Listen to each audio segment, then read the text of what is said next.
어제도 잠깐 말씀을 드렸습니다. 이 5천 명을 먹이신 사건을 우리가 지금 세 번으로 나누어서 살펴보고 있는데,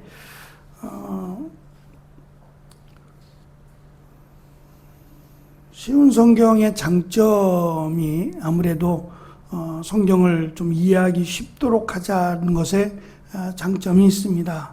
이것은 참 귀한 장점이다라고 할 수 있는데, 그럼에도 불구하고 가장 중요한 것은 정확함이라고 해야 될 겁니다. 하나님의 말씀이기 때문에 가장 정확하게 또 쉽게 번역하는 것이 제일 중요하지 않겠나라고 하는 생각을 갖고, 또 그 부분의 아쉬움을 제가 말씀을 드렸습니다. 오늘 말씀에도 보면 43절에 5천 명을 배불리 먹고 남은 것이 12 광주리라고 번역을 했어요. 나중에 가면 이 다음에 이어지는 4천 명을 먹인 사건에도 동일하게 남은 조각을 거둘 때에도 광주리라는 표현을 씁니다. 분명히 두 개의 단어가 다릅니다. 지금 여기서 5천 명을 먹이고 남은 12개는 광주리가 아니라 바구니가 맞습니다. 크기가 다르고, 광주리라는 것은 사도행전에서 사도 바울이 도망칠 때 사도 바울을 태우고 이렇게 줄에 달아서 태우고 내릴 때 사용되었던 다양한 크기의 바구니인데 훨씬 더 크죠. 주로 이방인들이 사용하는 도구인데 그것은 광주리고, 지금 여기서 지금 거둔 12개의 담은 도구는 바구니입니다. 그러니까 이런 부분에서는 조금 단어가 다르니까 다르게 번역을 했더라면, 개역개정 성경에서는 이 부분이 바구니로, 광주리로 제대로 번역을 했어요. 그래서 아쉽다라고 하는 너무 아쉬움을 남기고, 어쨌든 우리가 오늘 말씀 마지막 5천 명을 먹이신 사건의 결론 부분입니다. 예수님께서 제자들에게 너희가 저들에게 먹을 것을 주라 하셨을 때 제자들은 나름 불가능하다, 왜 그렇게 말씀하시느냐에 대한 부분을 예수님을 설득하고자 데이터를 이용해서 200데나리온 이상이 듭니다. 그러니 저들을 그냥 돌려보내시는 것이 맞습니다 라고 하는 내용을 대답을 합니다. 그것이 지혜로운 결정인 것처럼 이야기를 했습니다. 한두 명이 아니라 지금 제자들이 한 목소리로 자기들 나름대로 의견을 이야기한 건데, 예수님은 그들의 말을 듣는 것이 아니라 예수님의 말씀을 통해서 그들을 가르치려고 하십니다. 중요한 것은 그들을 계속해서 참여시킨다는 점이에요. 이 기적의 현장에 그들을 참여시키셔서 그들로 하여금 빵을 나누어 주도록, 또 그들에게 너희들이 가진 빵이 얼마나 되느냐 알아보고 오라고 말씀하십니다. 요한복음 기록에 의하면 이 보리빵 5개, 물고기 2마리는 제자들이 갖고 있었던 것이 아니라 한 아이가 가지고 있었던 것이라고 소개합니다. 어찌되었든 제자들이 가지고 온 것, 또는 제자들이 알아보고 오니 보리빵 5개, 물고기 2마리가 있다고 말합니다. 결국 이것 또한 불가능하다는 얘기입니다. 이거는 한 사람의 분량밖에 되지 않아요. 보리빵이라고 하는 것도 크기가 작고, 물고기 2마리도 말린 물고기이기 때문에 그것을 먹고 어른이 배가 부르다 할 정도는 아니란 말입니다. 그러니 이거 누구 코에 붙이겠어요. 그런 마음으로 제자들이 예수님께 보고를 합니다. 그러한 제자들의 믿음이 없는 모습에도 불구하고 예수님은 이것을 통해서 지금 드러내시고자 하는 중요한 내용이 있습니다. 먼저는 제자들에게 내린 명령인데, 제자들에게 이들을 잔치의 대형으로 그냥 편한 대로 앉으라고 한 것이 아니라 그 광야로 소개되는 장소에 푸른 풀밭이라고 지금 설명을 하면서 거기에 50명씩 100명씩 때를 지어서 비스듬히 먹는 대용으로, 식사를 하는 대용으로 앉으라고 말씀합니다. 왜 그렇게 하셨을까? 왜 50명씩, 100명씩 때를 지어 모이게 하셨을까? 두 가지 이유인데, 하나는 이스라엘 백성들이 이 애굽에서 나갈 때, 광야 생활 중에서 광야를 이동할 때에, 그러니까 약속의 땅에 가기 전에 이스라엘 백성들을 이끌어 가실 때 하나님께서 50부장, 100부장, 1000부장을 사용하셨어요. 그러니까 광야에서 이스라엘 백성들을 이끌어가는 대열이 50부장, 100부장, 50명, 100명 이런 식으로 하나님께서 인도를 하셨다는 거예요.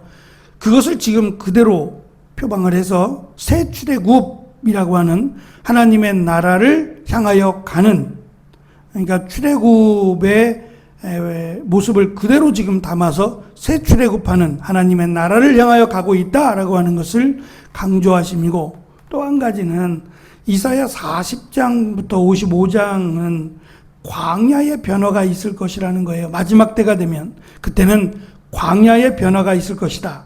광야와 메마른 땅이 기뻐하며 사막이 백합화 같이 피어 즐거워하게 될 것을 예언하고 있는데, 지금 푸른 풀밭이라고 하는 그 내용이 가르쳐 주는 것이 바로 그때가 되었다는 겁니다. 약속하신 메시아가 오신 그때 일어날 일들을 지금 소개하므로, 지금 이들을 광야라고 소개하지만 푸른 풀밭에 앉게 하시는 것 자체가 이 광야가 변화가 되어서 마치 백합화가 피어나고 메마른 땅이 기뻐하는 바로 그때, 바로 그 자리다라고 하는 것을 의도적으로 보여주고 있습니다. 예수님께서 이들을 먹이실 때에 그 보리빵 5개, 물고기 2마리를 들고서 축복하셨고, 그것들을 찢어서 제자들에게 주셨습니다. 이 4가지의 과정인데, 들고 축복하시고 찢어서 주셨다라고 하는 4개의 단어가 사용이 되는데, 이것이 다음에 나오는 4,000명을 먹일 때도 똑같고, 예수님께서 마지막 만찬, 제자들과 십자가에 달려 죽으시기 전에 마지막 만찬에서도 똑같이 등장을 해요.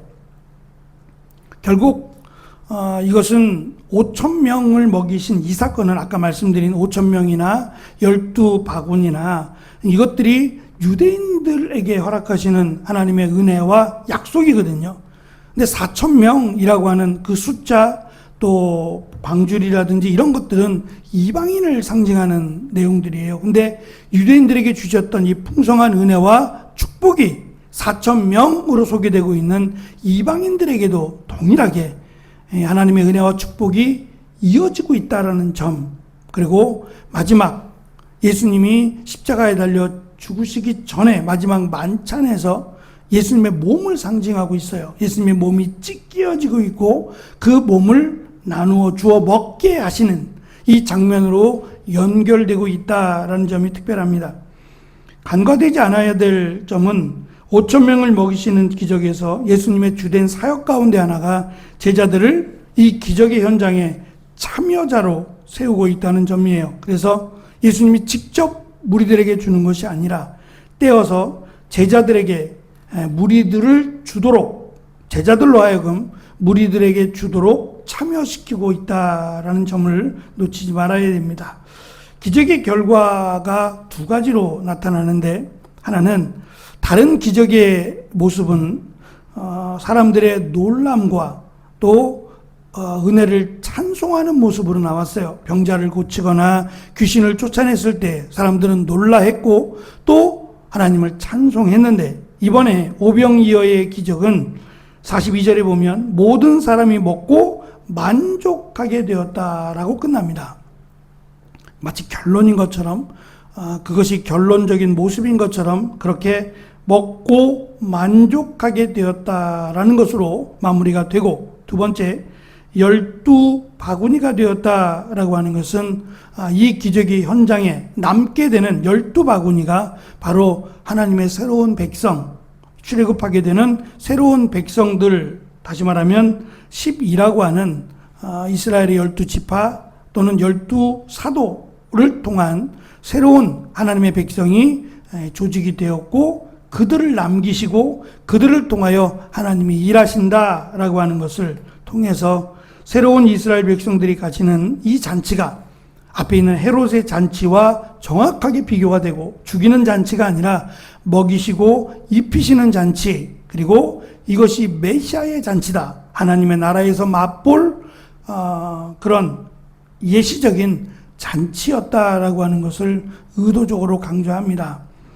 물론 제자들이 이것을 깨닫지 못했을 것이고 무리들 또한 깨닫지 못했을 겁니다. 그 잔치가 그냥 단순한 빵, 단순한 물고기를 먹었지라고 하는 정도로 끝났을지 모르지만, 이것은 메시아적인 잔치로 장차 하나님의 나라에 들어가게 될 하나님의 백성들이 맛보는 잔치였다라고 하는 중요한 의미를 우리에게 남겨줍니다. 우리가 살아가면서 어제도 잠깐 말씀드린 것처럼 다 중요하지만, 다 소중하지만 무엇보다 소중하고 중요한 것은 예수님이 이 땅에 오신 목적입니다. 우리를 이 땅에서 배불리게 하기 위해서 오신 것만이 아닙니다. 축복이라고 하는 것은 잘되고 형통하는 것, 틀린 건 아니지만 가장 소중한 것은 우리의 죄를 사하시기 위해서, 그리고 우리를 구원하기 위해서 오셨습니다. 그래서 비록 우리가 바라고 소망하는 것들이 이 땅에서 이루어지지 않는다고 할지라도, 우리가 하나님의 뜻을 다 헤아려 알 수 없더라도 가장 중요한 것은 예수 그리스도를 믿는 믿음으로 하나님의 나라에 들어가는 겁니다. 그것을 받았고 그것을 확신한다면 분명 우리의 삶은 달라질 것이고, 또 우리의 기대와 소망은 더욱 클 것입니다. 비록 우리가 이 땅을 살아가며 때로는 지치고 힘들고 피곤할지라도 그 소망으로 인하여 감사하고 기뻐할 수 있는 시간을 살아가게 될 겁니다. 이 귀한 은혜가 우리 가운데, 또 사랑하는 성도들 가운데 충만하기를 간절히 축원합니다. 기도하겠습니다.